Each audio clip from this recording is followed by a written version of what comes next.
Olá, seja muito bem-vindo e muito bem-vinda. Esse curso ele vai ajudar você a se libertar do mal que cerca o século 21. Assista esse curso com carinho. Ele te trará uma claridade sobre o tema depressão. Com os conhecimentos aqui compartilhados, você saberá como cuidar de alguém que possui depressão e como se manter longe desse mal que acomete tantas pessoas.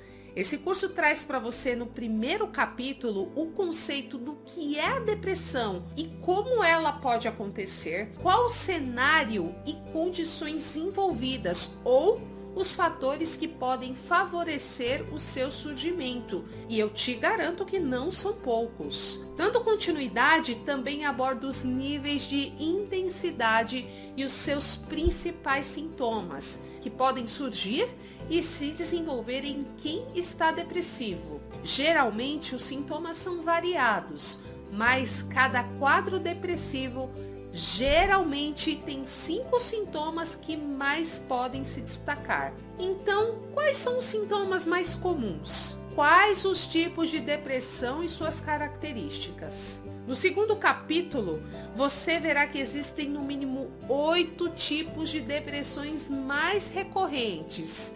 E quais são elas? O transtorno depressivo recorrente, o transtorno afetivo bipolar, o transtorno depressivo maior ou a depressão clássica, o transtorno afetivo sazonal, a depressão pós-parto, a desordem disfórica pré-menstrual, que é chamada pela sigla de TDPM, a depressão psicótica e o transtorno disruptivo e desregulação de humor. No terceiro capítulo é abordada a depressão nas diferentes fases da vida, como a infância, a adolescência e a velhice. Apresenta como se dá a depressão em todas essas fases, bem como o que pode agravar essa situação. Também são discutidas as situações de depressão conforme o sexo da pessoa e outras doenças que podem culminar na depressão.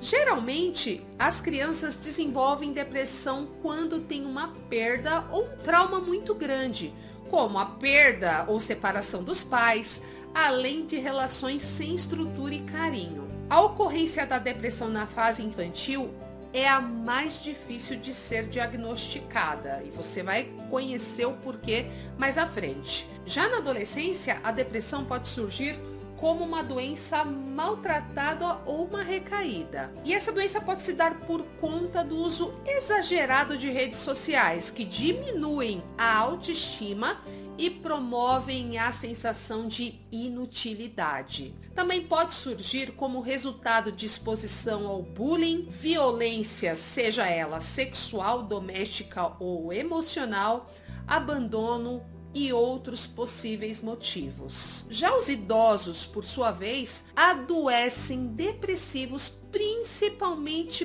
pela dificuldade em se relacionar, com a redução do seu papel social e a tendência à solidão. Dores e falta de sono ou de apetite também são sintomas muito comuns entre os idosos com depressão. Em todos os casos, com a exceção da depressão que atinge as crianças, a depressão ela pode ocorrer quando houve algum histórico de depressão na fase anterior, como no caso de uma doença maltratada ou uma recaída. Já no quarto capítulo, são abordados os impactos positivos e negativos que a internet promove na vida de um indivíduo. Como, por exemplo, os impactos positivos é a troca rápida de informações nas redes sociais.